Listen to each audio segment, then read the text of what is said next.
Broadcast is now starting. All attendees are in listen-only mode. Good afternoon. Thank you to all of you who have joined us today. My name is Cami Smith McElhenney, and I serve as the Director of Training and Education for the National Association for Civilian Oversight of Law Enforcement. Today's webinar will take on critical incident review, a type of review that empowers organizations to examine all contributing factors to a critical incident and ultimately learn from errors with an eye toward policy and practice reform. Although critical incident review is included as a policy and oversight recommendation in the final report of the President's Task Force on 21st Century Policing, it is not yet widely used by law enforcement settings. The webinar will, however, introduce you to two different models of critical incident review being used in law enforcement today. As we begin today's webinar, I want to let each of you know that you have entered today's webinar in listen-only mode. At any time, however, you may type in any question you might have for our speakers. When we come to the question and answer portion of the webinar, we will address as many questions as we can in the allotted time. During the webinar, you may also send any questions you might have for me as the webinar administrator in the same manner, and I will answer your questions as I am able.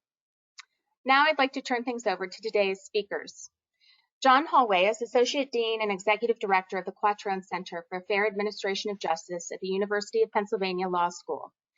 He is a national thought leader on the use of root cause analysis in criminal justice and is a frequent consultant to criminal justice agencies and corruption and corporations on quality improvement and measurement issues. Chad Kazmar is a 19-year veteran of the Tucson Police Department. Deputy Chief Kazmar worked his way up through the ranks of the department and served in a wide range of assignments, including patrol, investigations, hostage negotiations, internal affairs, and chief of staff. He has attended the University of Arizona Eller College of Business Southwest Leadership Program, the PERF's Senior Management Institute for Police, and the Harvard Kennedy School of Government Senior Executives in State and Local Government. With that, I will turn it over to today's webinar over to you. John? Thanks, Cami. It's a pleasure to be here. I really appreciate the invitation. I think NACL's a wonderful and really important organization, and it's really a pleasure to speak to you and your audience, particularly to be here with Deputy Chief Kazmar. As the people who are watching this can see, one of us is essential personnel, and the other one is me.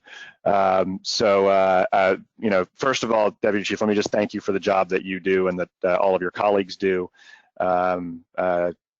Crazy times, obviously, but we appreciate your work, and particularly your work in this arena, because as I'll be saying, I think it actually does a lot to add to the legitimacy of the profession at a time when that legitimacy is, as we know, really being questioned fairly broadly through our society. So what we're going to talk about today, I'll go for about 20 minutes or so. I'll turn it over to the Deputy Chief.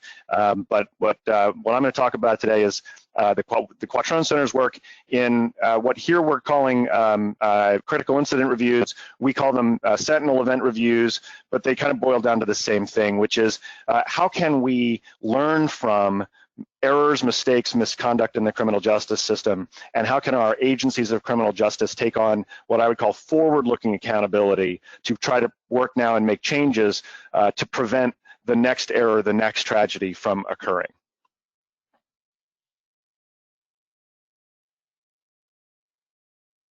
Let's see if the slide will forward. There we go. So the Quattrone Center was started in 2013, and our tagline is a systems approach to preventing errors in criminal justice.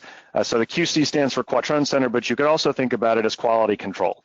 What we're trying to do is help the criminal justice system live up to its obligation to properly identify perpetrators of crime, hold them accountable for their actions in appropriate ways while respecting the Constitution of the United States.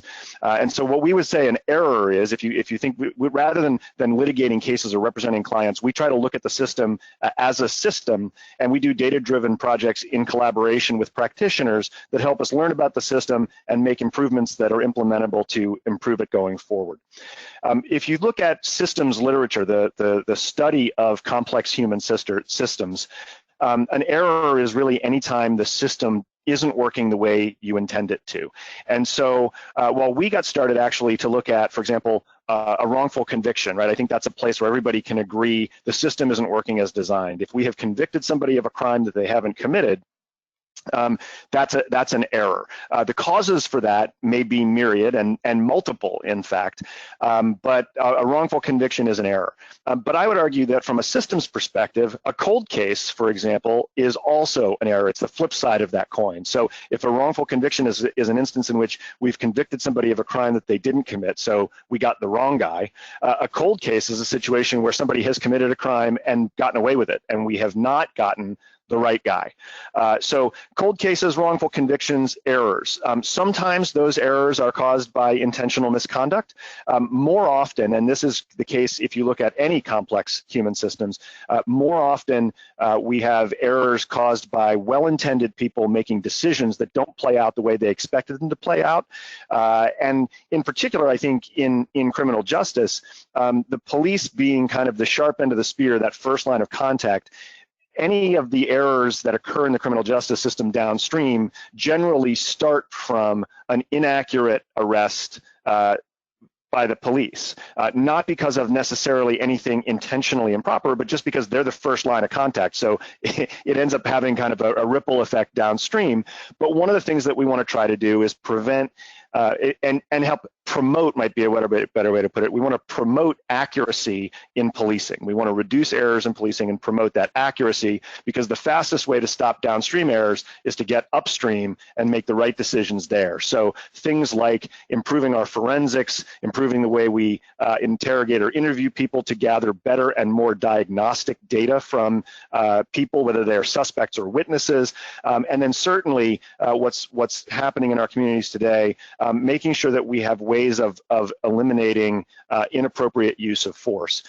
The one thing that I will say about many of these instances is I don't think anybody wakes up in the morning thinking, today's the day that I'm going to be involved in an excessive use of force and lose my job and cost somebody their life, right? I just don't think people wake up in the morning with that intention. And the question that we ask at the Quattrone Center then is, if that's the case, why do these tragedies keep happening? And what can we do to prevent the next tragedy? Because nobody wants to be where we are today. Nobody wanted this to happen. Nobody wanted this to develop. We all want to figure out how we're going to move forward from here in a way that can begin to reunite and heal some of the wounds in our society.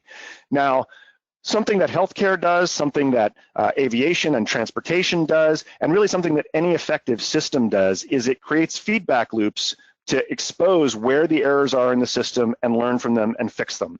And so what we're looking at here is a diagram from the International Society of Standards, the International Standards Organization, excuse me, ISO, which literally creates standards for systems. And this is, in fact, their schematic for quality management in a system. And it looks kind of complex, but it really breaks down into three components. On the left-hand side, we have customer requirements. On the right-hand side, we have customer satisfaction. If the system does what it's designed to do, it's going to produce something that satisfies its customers. If something happens and the customers aren't satisfied, that middle part is a feedback loop.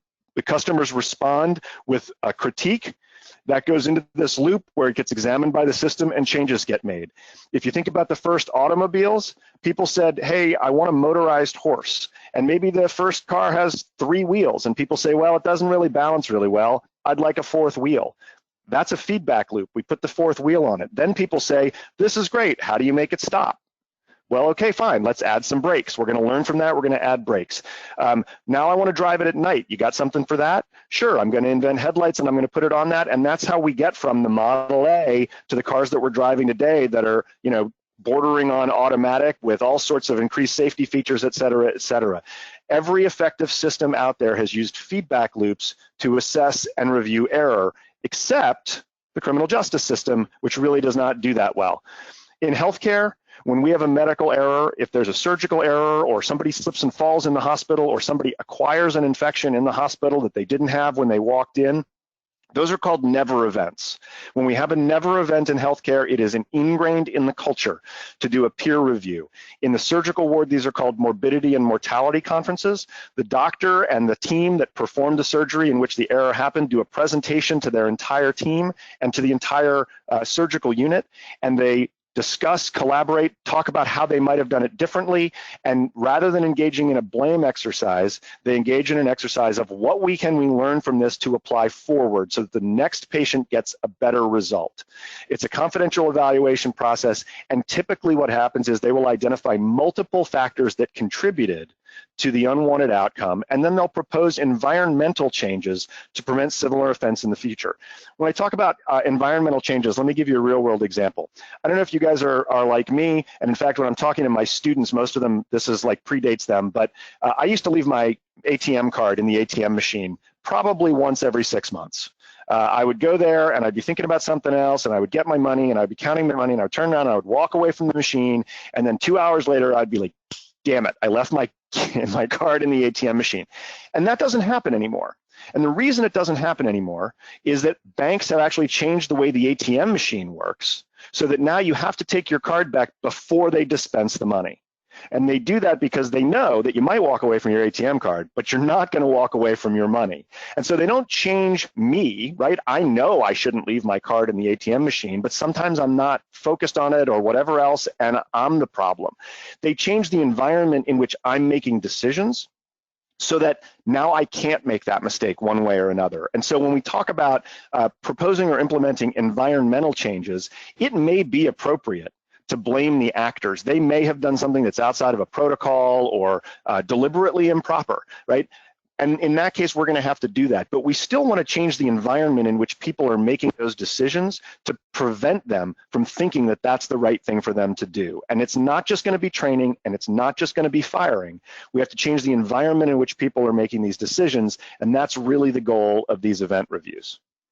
So similarly, aviation does something similar. The National Transportation Safety Board is the agency of record that comes in every time there's a major transportation accident, whether it's a plane crash or a train derailment or a big trucking accident. The NTSB brings a go team. It's a bunch of people who have bags ready to go, who fly to wherever the crash site is, and I'm talking about interdisciplinary experts that look at this holistically. So we're looking at sleep patterns, we're looking at cell phone transmissions, we're looking at mechanical records, we're looking at weight loads, we're looking at safety signs, we're looking at meteorology, all of these things to try and understand the various contributing factors that caused a professional, well-trained train conductor, airplane pilot, trucker, whatever it might be, to have an event that clearly nobody wanted to have happen. So we look at those contributing factors, and again, we propose and implement system reforms to prevent similar harm in the future.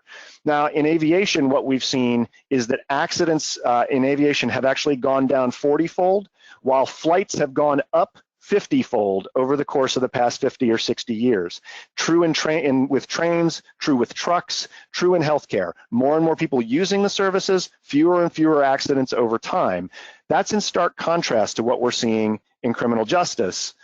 And so what we're proposing here, and what we've begun conducting in a number of jurisdictions around the country, are what we call just culture event reviews. Confidential, non-disciplinary processes to identify and address the contributing or root causes of criminal justice errors. This is a learning opportunity, right? Every single one of these events is a learning opportunity. And certainly we need to compensate the people that are injured as a result of these events. So I don't want, by talking about the forward-looking accountability, to let anybody think that we're not also considering the existing and backward-looking accountability that we have to the people that are harmed by these mistakes. That needs to continue as well, but the criminal justice system has processes and procedures for that. We have litigation, we have all sorts of, we have internal affairs investigations, administrative reviews, we have civilian oversight reviews. This is something that should be added to those and operate in parallel to look forward with what we're gonna learn from this and what we're gonna change from it. Because if we just fire the officer, we don't do anything to prevent the next officer in the same position from making the same mistake.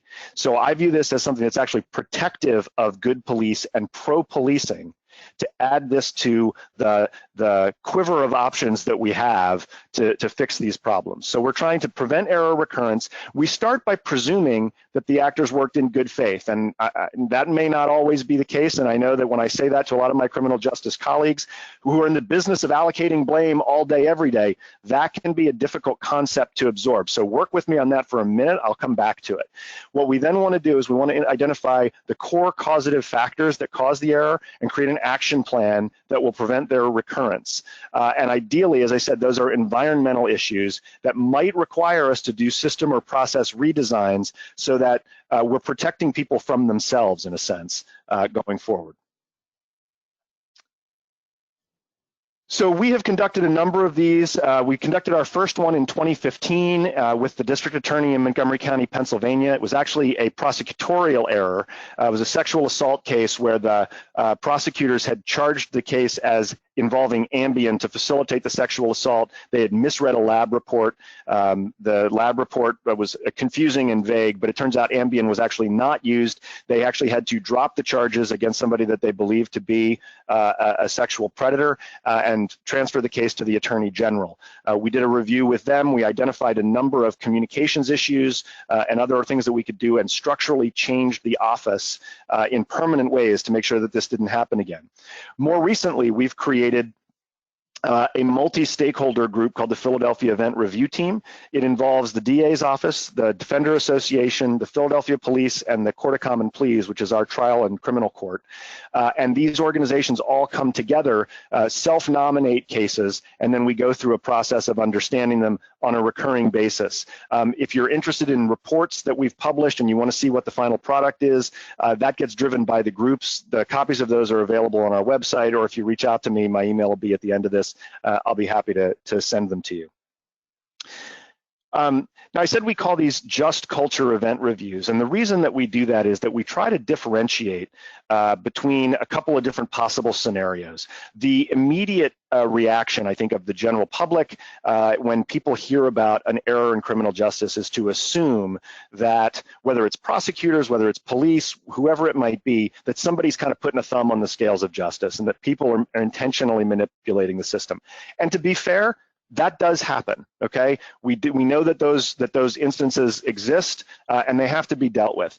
But what they've done in healthcare is they've recognized that there is a distinction between a competent professional doing something in good faith that might be a shortcut or a workaround to get to where they need to go without recognizing maybe the error risk that that might create, and somebody who's acting recklessly or deliberately inappropriately to create a problem. And so the idea of the Just Culture Event Review is to start with the presumption that we have people acting in good faith, but to be prepared to recognize and to be able to differentiate between good cop who gets a bad break and a cop that's taking risks that you really can't live with and has to be managed in some sort of additional disciplinary process. So that's how we try to approach this. We want to make those environmental changes to help the next officer make different choices, and we want to help management to differentiate between that could have happened to anybody, and we got to change maybe the way we do business. We haven't adequately protected that person. We put them in the wrong situation. Or this is an officer who has gone off the rails and we're going to have to deal with in a different way. And when you do that, you actually give the officers in the department added faith in their management. You give the communities added faith in the department, and those officers are going to be more likely then to conform with the rules going forward, because they're going to puff their chests out and know that the badge that they're wearing is actually evidence of the higher bidding and the higher calling that made them want to join the police in the first place.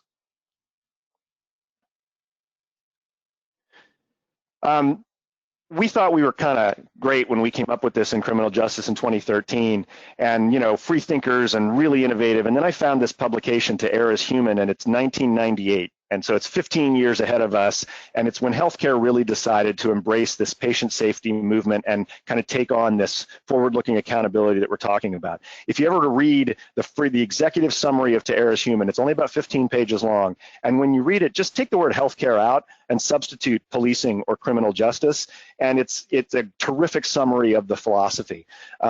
But I think this is the key, right? People have to be vigilant and have to be held responsible for their actions. But when an error occurs, blaming an individual does little to prevent someone else from committing the same error.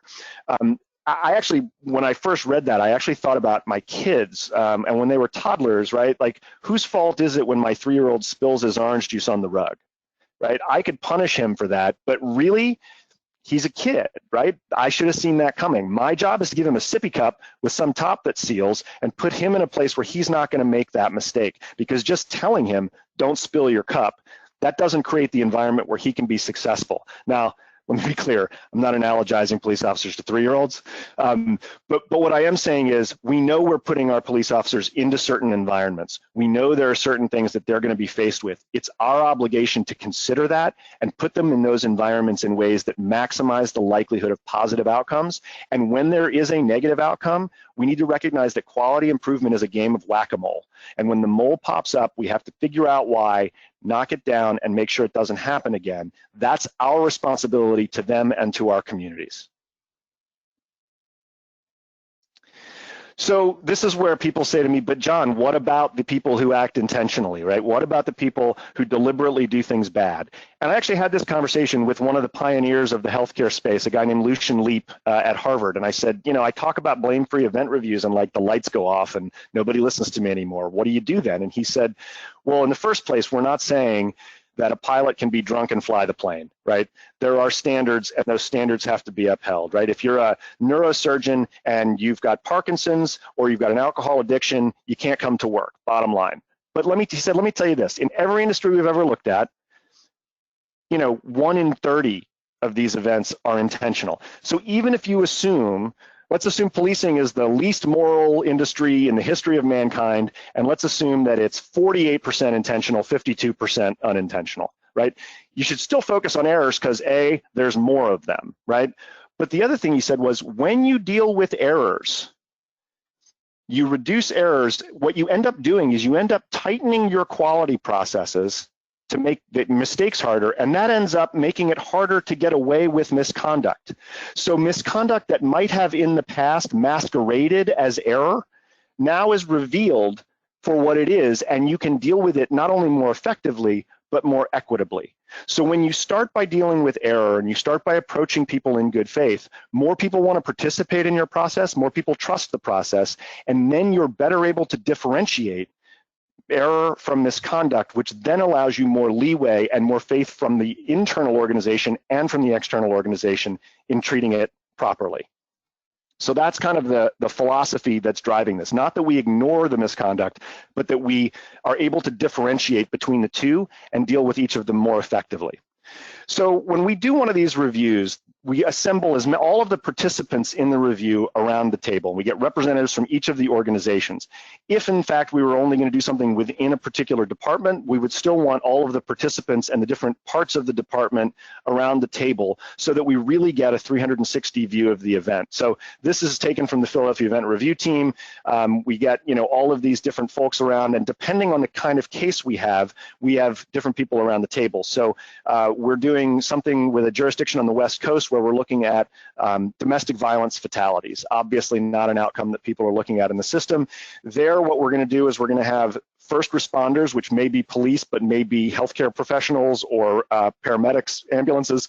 We're going to bring in the dispatchers. We're going to bring in, maybe we'll bring in some shelters that people might have been involved in, where the people had gone to the shelters a couple times, and then we have the tragedy that nobody wants. And so the question is, why, with all the different touch points that this person had with the system, did we still end up with that result?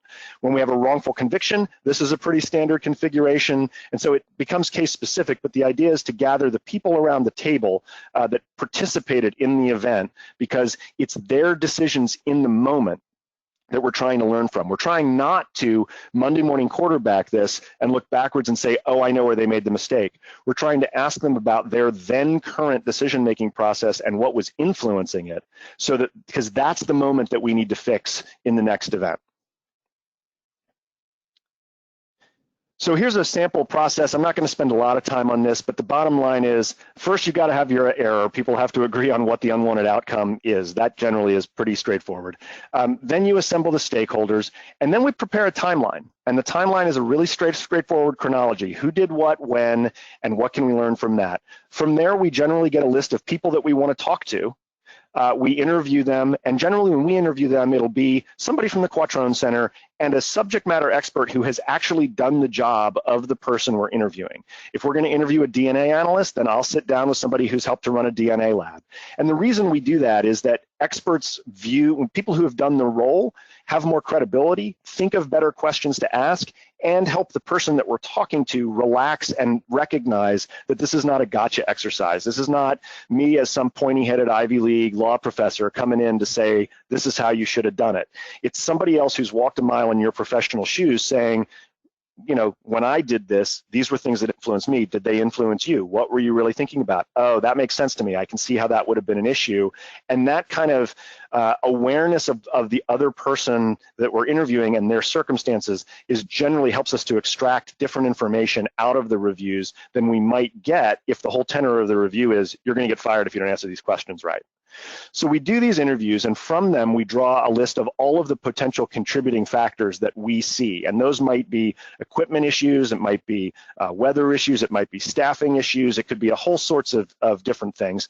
We pull those contributing factors together and we come back to the core team and we say, this is what we see. What do you guys think? We agree on those contributing factors, and then once we have the contributing factors, we start walking backwards to what we can do upstream that will have those contributing factors not happen in the future. Once we get those interventions, it's pretty straightforward. Because we've brought the actual participants together and because they've been involved in saying, we think these are the contributing factors and we agree that these are implementable interventions that we can put in place, now it's a situation where people have self-designed their own improvements to their own system, which gives them a much higher likelihood of actually being implemented.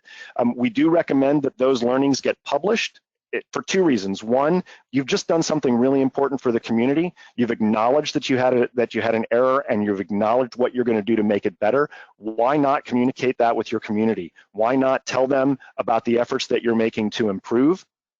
And have them understand that you want to be perfect, but what you are going to be is better. And the other thing that we think then that we should do is we should evaluate those changes and make sure that by creating these changes, we haven't done any other unintended consequences that we need to fix, and that the changes are actually being effective. So implement, publish, and evaluate are the downstream things, and then that becomes a continuous improvement cycle, and that's what's happened in healthcare and transportation. I think, as the deputy chief will show you, it can happen in police departments, and it can be effective. And so we're excited about where this is going and the growing momentum. There's lots of places it can be applied, really any undesired outcome you want to look at. These are a few that we're looking at right now, but we're also looking at, for example, cases where a DA's office lost what would have likely been a conviction because of the failure to bring the trial within a year as required under a speedy trial statute, right? Clearly that's not something we want. So sometimes the smaller, less sensational cases where you have something wrong, sometimes those happen a lot more often, and you can make a big impact by changing things in these smaller impact cases as well. Would welcome the opportunity to kind of be a thought partner with you about issues that you might want to look at. I've talked about this a little bit, but you know, part of the reason that we're excited to talk about this at this moment in time is that these are reviews that we could conduct that will actually improve the relationship between police departments and their communities. People don't sue because they're hurt. People sue because they're ignored, right? People don't riot until they feel like they have no other option. And when they feel like those lines of communication aren't happening, when they feel like their departments, their communities aren't listening to them, that's when things get really ugly. And so the acknowledgement of error is important to the credibility and the legitimacy of our police departments with their communities. And taking both backward-looking accountability for the things we've done and the forward-looking accountability and responsibility to not let it happen again and to do better over time is an important response to our community's outrage when we have these errors happening. It can happen in parallel with the discipline for the individual along the lines of the Just Culture Review. And again, I think this is pro-police. I think this is pro-good cop. And I think it's something that needs to be appreciated as such. This is not a gotcha exercise. This is a quality improvement exercise to help our police officers be the officers they wanted to be when they signed up to put the badge on. I'm going to just briefly talk about a project that we're working on with the Bureau of Justice Assistance to kind of take this show on the road. We're doing about 5 or 6 of these right now, but we're imagining going out to about 15 jurisdictions nationwide and actually conducting these. The jurisdictions get to identify their own cases, and the only real requirement that BJA puts on it is that we have to have 3 different stakeholders. So it could be the police department and a healthcare system and a community organization, or it could be a DA's office, a public defender, and a court, right? So three or more organizations participating. I'll make sure that the slides are available to you all, but this is a link where you can go and find out more about it. And then we provide technical assistance and help guide through the review. So I will pause there, turn it over to the Deputy Chief, and we'll take questions near the back end there. Here's my contact information, and I would welcome both comments here and down the road by email or phone. Thank you, John. I'm going to turn it over now to you, Chad. Me. Oh, there you go. Good. Thanks, John. Can everybody hear me? I can hear you. All right, outstanding. I just want to thank everybody for the opportunity to be present today and join this conversation. John and I had a conversation last week, and NACO providing us the opportunity to have this conversation is so timely, not just locally in Tucson, Arizona, but obviously at a national level. The good news is that John covered many of the points that I needed to, and I'm going to be able to expedite my slideshow because really we're going to be talking about some of the same things. And so a couple points John made.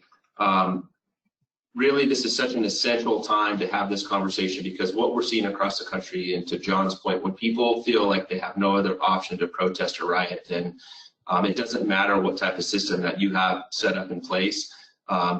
Police leaders and community leaders need to really take a step back and evaluate what those processes look like. So there's a lot of foundational things that go into the conversation we're going to have today about critical incident review boards. And what I would share with you is we're compressing many years of experience. I have over 10 years of experience in this area and 4 years of heavy experience with standing up our critical incident review board. But foundational to those things are policy changes that embrace the not only 21st century policing pillars, but also really embracing the right terminology and looking at national best practices for police. I won't spend a lot of time. Everybody has the slides, and I don't want to read off of those. What I will share with you, because it's a lot of information we're compressing in a very short period of time, is that not only will you have access to the PowerPoint that I'm sharing with you today, but I will absolutely make myself available to unique conversations because every community is right now looking for something a little bit different. And I'm not here today to brag. Whoops. Let me step back. Are we having a problem seeing the slides? How about now? There we go. Okay, I apologize about that. So as an agency, when we really looked at force, and John and I didn't discuss this, so I'm glad to see we're on the same page. It's really we took a wholesale change and we separated mistakes from misconduct, because when we talk about procedural justice, it's typically we center that conversation around how the community feels. How does the community feel about the services being provided to them from a police department? Are they procedurally fair? Are they just? Does the community feel like they have a voice? Equal importance to that is do your personnel, do the men and women within a police department feel like if they come to work and they have no ill will, but they make a mistake, they back a patrol car into another car, are they going to be given a fair shot? Are they going to be overly punished? So those are really important as a foundational thing. I can't emphasize that enough, that if the perfect mix here and perfect balance is if the community doesn't feel like you're being fair and your internal audience doesn't feel like you're going to be fair, it's really difficult to center this conversation. What I would share with you in my endless hours of community engagement and conversations, not only through the course of my 20-year career, but since the tragic murder of George Floyd, is that we're having to evaluate. We have many different ways in our community for them to provide input to the department. But what I've clearly recognized is the traditional means in which we have through neighborhood associations, through different online apps, through the independent police auditor, through our own outward-facing webpage. Those things are not meeting all of the great things that we've been working on and we're really proud of. Are not necessarily meeting the current needs of the community to provide critical feedback to their police departments. And so we're in the process of evaluating those. So as John noted, this is an evolving process. It's important for police and community leaders to not to overly commit to a process. I'm very lucky. I work under the leadership of Chris Magnus. And Chief Magnus's philosophy is one of continuous improvement, but that happens through making very educated decisions through collaboration with all the stakeholders on what you think is the best outcome, but also then processing that critical feedback and making changes as the system might not be meeting the needs as designed. And I would submit to you that it takes a lot of courage right now for police chiefs and leaders and city and government leaders across the country to be able to do that. So we've had quite the evolution through my 20-year career from of what we would define, let's just hypothetically say an officer-involved shooting through a review process. That's when I came on the department and up until the chief arrived almost 5 years ago was what we called a board of inquiry. That has evolved since to what we now call a force review board, a critical incident review board, which is now the evolution of that is now into a Sentinel event review board.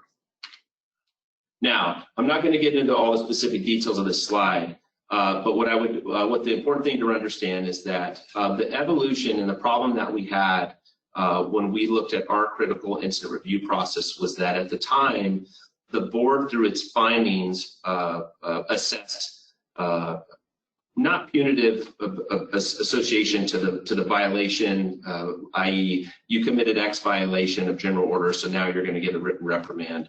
But the body of curve, and we're going to talk about the body of that board here in a moment, was responsible for, if you will, identifying areas of policy violation that ultimately resulted in discipline. Now, that was a critical flaw moving forward in that board process because all of the work that I had done to make everybody feel comfortable in being involved with the critical incident review process and feeling that it was going to be a procedurally fair process. When the first Sentinel type event review came out, it was much more detailed and much more critical than anything they had ever seen before. The department was used to not having community engagement on a board, and they were not used to seeing a really deep dive into the officer's actions, but also the department's actions and really identifying, did they have the policy, did they have the training, did they have the equipment, in some of those basic things, but even deeper into the decision making of the officer at the time with the information that they had. They were not prepared for what that would look like. The response to that was, at that point, the union had been a great collaborator with the process, but they did fairly pull back at that point and said, this is a problem for us. We feel like you sold us a false bill of goods. We created this environment where the officer would come in and they would be very transparent and communicate what they thought went well and the things that they thought, you know, they could improve upon. And then here you turned around and you discipline those individuals. And so we really had to scale things back. As you can see from the picture up on your screen, the joke within the department was that it looked like you were walking into Congress when you came in to testify in front of the board. The interesting part about that was it was the challenge that I had as being the person responsible for setting up this board is how do I make all of the stakeholders in this environment feel safe? And by that, I mean, I had ward office participation. I had the independent police auditor participation. I had our police oversight board president on that board as well. We also use subject matter experts, as you heard through John's presentation. So if it deals with a mental health or a suicide by cop or something like that, I might pull somebody in from a subject matter expert, as we have in the past. If we had failures in communications, I would bring in a communications personnel member from the other department to come in and talk about their perspective and share that with the board. And then we just had community members on that as well. Now, create an environment where everybody in there has a say. And that sounds easy, but it's not. The word off, community members are not sure. They have to be educated on what the policies say, what the training. This is an evolution of meetings that can take 4 to 6 meetings for people to feel comfortable with the material at hand, and that's on top of foundational training that we provided everybody so they felt like they could be educated on the material that they were reviewing. On top of that, as you can see, we had quite a few attorneys, sometimes up to 3, which creates a different set of challenges as well. But creating an environment where officers could come in and feel safe and asking questions was a challenge. I'll be honest. One of the questions that I'll never forget is one of the attorneys in the group was offended at the idea that an officer wouldn't be overly candid or wouldn't be transparent about what they're doing. And my response back to that attorney was, when was the last time that you had genuine critical feedback from your supervisor? And they couldn't answer that question. So the reality is, imagine being placed in an environment where you made a split-second decision, and 4 to 6 months later, a room of 20 individuals, many attorneys, everybody extremely intelligent in the room and engaged, and they have all the time in the world to review all that material, then ask you any question that's not off limits. That's a very strenuous situation for an officer to be in. So our goal with this was to bring all the stakeholders into that room, because the reality is this: everybody that we included, and the evolution was also bringing the union in as a voting member, because everybody on that board had a say in the outcome of the write-up. In our perspective, was important to have in that room, because as soon as that document was finalized, everybody in the community and everybody within the department was going to have perspective about what that write-up said. I'm not going to spend a whole lot of time to get into the CURB process and our CURB for sure process, but what I will tell you is that within the Tucson Police Department, we have an Office of Professional Standards. They investigate all internal police misconduct and complaints, both internal and external complaints. We're also lucky to have the independent police officer, Mitch Kagan, who does a great job. He has a satellite office connected to the Office of Professional Standards. We changed that name from the Office of Internal Affairs when the chief got here, because clearly they do many things beyond internal complaints. And what we've also done is gone above and beyond what the charter requires us to do, which is to have the independent police auditor review our external complaints. But we've also asked the auditor and CPARP to have full access and review to our internal complaints as well, which just adds to an increasing level of transparency. CURB reports. Well, I'll tell you, they haven't been. This is an evolution. I'm not here today talking and sharing my ideas with you and thoughts, because we've hit the mark on everything. And what I would tell you is, not only were the documents overcritical in the tone, we didn't hit the tone right of criticality, but also being understanding that there's people on the end of that judgment.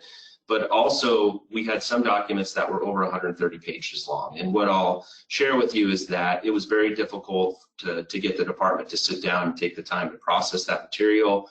And we really had a hard time getting meaningful community feedback as well, because it was such a long document.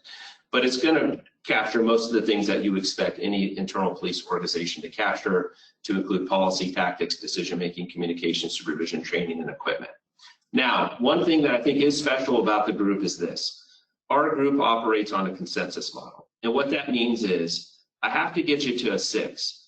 If somebody in the room doesn't agree that an officer followed policy, there are mechanisms for disagreement where if we have one outlier in a group and I have 19 people that agree with something and one does not, that one person has a safe space to write why they feel that way and why we weren't able to get them to a 6, our model of consensus. But hopefully that makes sense to everybody. But this was the safest thing that we could feel that we could come up to. And really, this is where the negotiation comes into place, because here's what I'll tell you. Right now in our country, there's very strong opinions on both sides. So if I walk into a room with somebody who believes police can do no wrong, and I walk into the room with somebody who wants to abolish the police department, there's not a lot of healthy space within that conversation where I can get people to a reasonable point where we can actually have action and come up with meaningful policy. And so as you're standing these boards up within your communities, it's really important. In all of the community meetings that I have, I tell people, I'm not looking for a police cheerleader. I'm not looking for an avid supporter. I'm willing right now to identify people who are recognized that this is a time in the profession of policing where we need a higher level of engagement from everybody, all the stakeholders, but you're willing to come to the table and be a good partner in having a respectful conversation about what our policy says and providing me feedback, and then moving our policy to the direction that reflects the community's interests. We've covered lessons learned. I'm gonna skip that as well. One of the reasons that I really want to emphasize we struggled, and that everybody that's on the webinar today in reevaluating what their community oversight looks like and what their review boards look like, is Take the time to have the conversations with your community and make sure they understand what you're doing now. Be open to the criticism. If you're having riots and you're having protests, as we are in Tucson, and we will continue to have the courage to listen to why those are happening. And don't be so committed to the processes that you have in place that you stay the course. That's the only way that law enforcement leaders and community leaders can fail across the country right now. I listened to an amazing podcast right now. I'll be candid with you. We're going to have an in-custody death be released tomorrow. It is not going to reflect the standards of training and the policy and the amazing men and women that serve this community every day. And it's going to be a difficult time for my own department. We're going to have our own difficult time here. But I would share with you in the podcast that I listened that inspired me, because I myself have times where I wonder why I haven't seen my children in 6 weeks. But like my dad used to tell me when he was alive, was I became a commander within a police department to effect change. And part of change is, if we're going to boil it down to its simplest form, is being reasonable, being willing to learn and listen from other people's perspectives, and having the courage to make the hard decisions both internally within our departments and having those external conversations. So thank you so much for your time and allowing me to be part of a very fast-paced conversation, but such a timely conversation for our country. And again, you're going to have to give me a little bit of time to get back with you, but my goal is for you to learn from our mistakes and to be able to have a better, faster, more effective process that meets the needs of your community. There's over 18,000 police departments in this country, and every community wants something a little bit different. So I feel strongly that the solutions are not the federal government coming out and dictating what police departments should be doing right now. I think that will miss the mark. But to have meaningful dialogue within communities right now, and take the time to make sure that your communities understand what your police policies look like. Make sure that we have 21st century policing terminology embedded within those policies and your training procedures. And you have to follow that up with a meaningful review process. And what that process looks like is unique to what you're looking for in your community. So thank you for your time and taking time out of your day to join us for this conversation. Thank you so much, Chad. We do have some questions, probably not enough time for all of them for the two of you, but to our audience, just know that we will have a record of the questions asked. If we don't get to your question, I will forward those on to Chad and John to answer when they're able to at a later time. So first, let's start with this. To what do you interpret the lack of critical incident review in policing? What about policing makes it resistant as opposed to health or transportation professions? John, if you don't mind, I'll jump in. Well, for one, attorneys, and I'll just be candid, and I love attorneys. I have some of my closest friends and colleagues and mentors. Nobody says I'll be candid, I love attorneys. They keep me out of harm's way typically, so but what I would share with you is the challenge is that all of the cases, the high-level cases, whether it's a protest that went wrong, whether it's an officer-involved shooting, whether it's an in-custody death, are more than likely going to have litigation associated to those. The other challenge is on the higher-level cases of even the things I just discussed with you, we'll also have a criminal review. So there's an administrative review and there's a criminal review. So half the time we don't wait for our administrative review. We don't hold that like many departments do. We run with a concurrent administrative, completely separate because of a whole lot of other complexities that John could talk to. But those things have to be split right down the middle. So the challenge is in protecting due process and rights and administrative things and union contracts and feedback from city attorneys. It's really difficult to create a safe space to have these conversations that don't have bad outcomes or create higher levels of liability for cities while we're having these. The other one is getting officers in a safe space where they can acknowledge, here's why I made the decision I did at the time that night. And now 4 months later, having reflected on it, here's how I would make that decision tomorrow. Because that's what you're looking for. You're looking for that officer to share their experiences, and that's what the other officers, to John's conversation, will learn from. Yeah, I think that's exactly right on both counts. We've actually drafted legislation to create a safe harbor to have these conversations. So what makes healthcare and aviation different from criminal justice, among other things, is that they actually have legislative safe harbors that allow these reviews to go on separate from litigation. The litigation can still happen. The people who have been injured can still pursue their remedies, but this process in those instances happens in parallel and separate, and so you can kind of create that safe space. So we actually think that's going to need to be a legislative remedy. We've actually, the second one of these we ever did was a case that actually the events happened in 2001, and we reviewed them in 2015, and we still found that we could generate really useful improvements. So I don't think that, the fact that you don't have to do these reviews right away for them to be valuable, but it does improve things. It's easier to access information. It's fresher in people's minds. Your conversations with the community are current and responsive. So creating that safe harbor, I think, is something that we'll need to do to facilitate uptake. But we would recommend doing them whenever that civil litigation phase ends if you don't have that safe harbor, and we still think there's a lot of value you can get out of it. Great, thank you. The next question is, should Sentinel event reviews be completely separate from the process by which departments decide whether individual officers could or should be found in violation of policy and discipline? How should departments handle the intertwined mix of individual backward-looking accountability decisions and the forward-looking accountability system?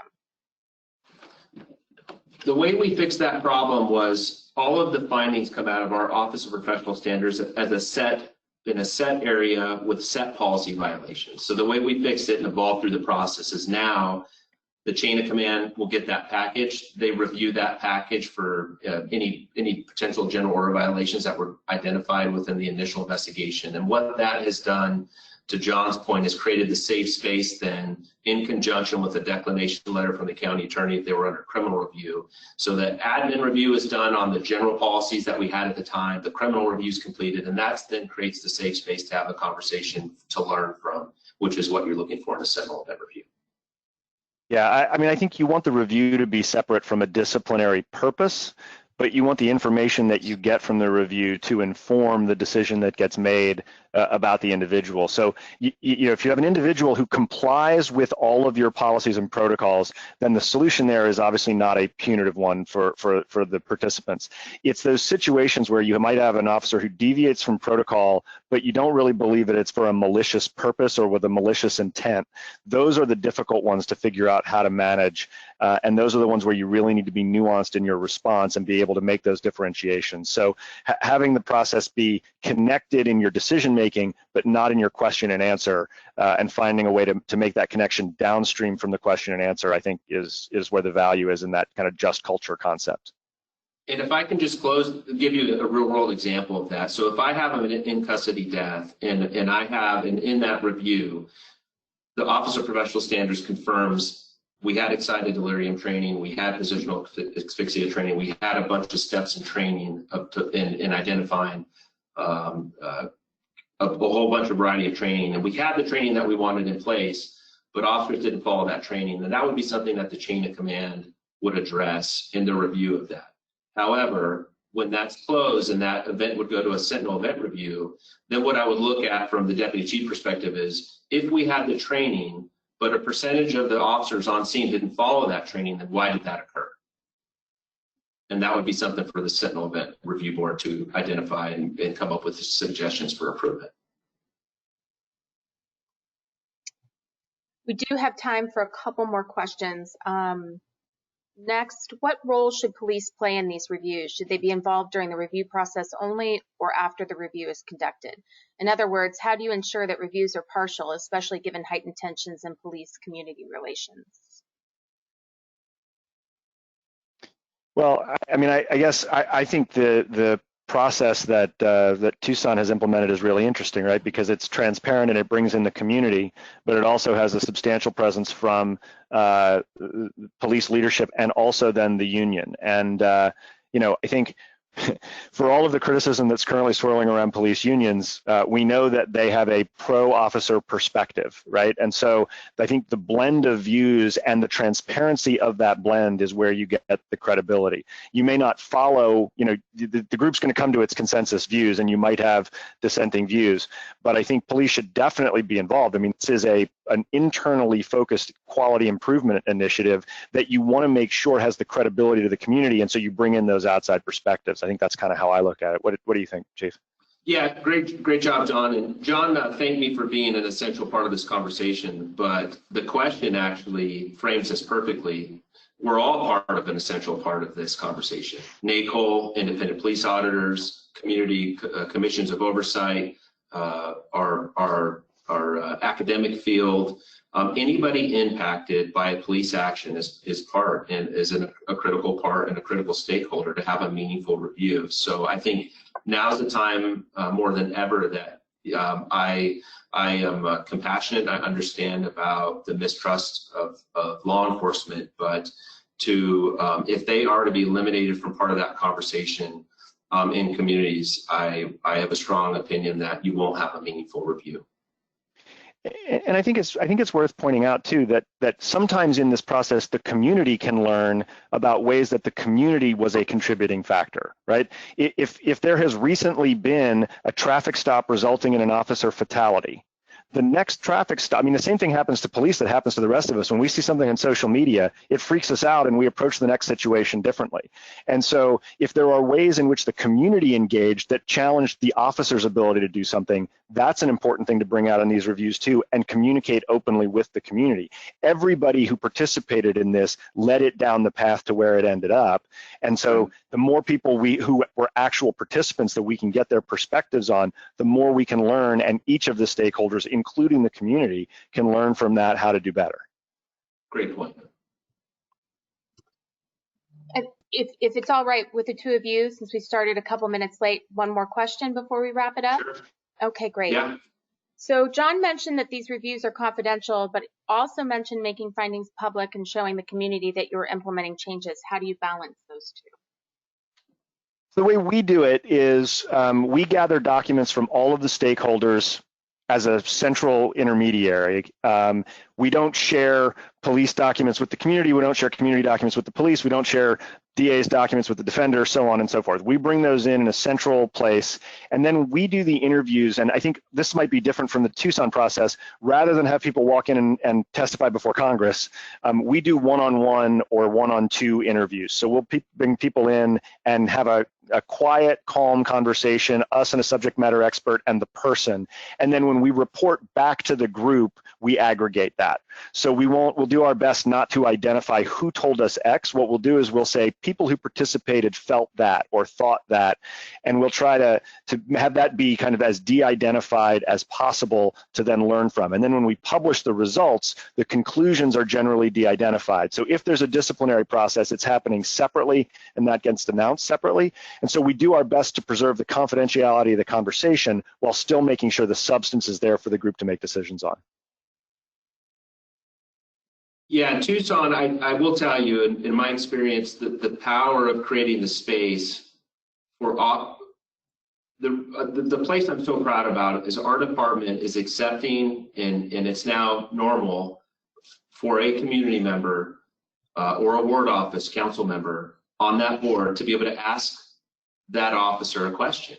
And what I ask for is that they be educated in the material that they read, that we talk about the questions that we're going to ask, but there's really nothing off limits. In respect, right? Mutual respect is a foundational thing that's important. But the power of allowing staff to have to articulate to the community and both the community to be able to ask the officers is such an amazing process if you can create that environment. You know, the other part of that is all of our curbs and failure on my part is not getting them to be more timely, which does impact your credibility with that review, and that's something we're working on. Is they're all public-facing documents on our webpage, and those documents are unredacted. They have the officers' names, and that's another thing that we really had to get the agency comfortable with. So what I do as the deputy chief, which is the second in command to the chief, is I meet personally with every impacted member identified in that review process, and I talk to them about the final document. They read it. we discuss it, and they have an opportunity to just final fact check and say that wasn't fair, I have an issue with X. I've never had an issue that couldn't be resolved, but the fact that I take the time to do that internally creates an internal procedural justice component inside, and then the public appreciates the fact that we post these outward-facing unredacted. Well, with that, I want to thank both of you again for being here today to share your knowledge with everyone. And I have to say, we probably didn't even get halfway through the questions. So again, to those of you in the audience, we'll work on getting answers to those questions. Everything from very specific details to how can I learn more about critical incident review. So I will forward those on to you, and we'll work to get some answers to those questions. I also want to take a moment to thank two of our Training, Education, and Standard Committee members who helped put this webinar together today, Janine Zajac and Mitch Kagan. NACOL relies very heavily on its members to help us with the content that we present to the oversight community. So thank you to both of you as well. Our next training event will be on July 30th when the 26th annual conference will commence. This year's conference, Oversight in an Uncertain Time, The Path Ahead, will take place in a virtual format this year. Registration is now open, so please visit our website to learn more about the 32 individual webinars and to register. Also, please watch your inbox. We are continuing to develop additional training to meet the needs of the oversight community, so more events may pop up in the near future. So thank you to all of you, and we look forward to joining you at our next training event. Thank you. Thank you. Goodbye.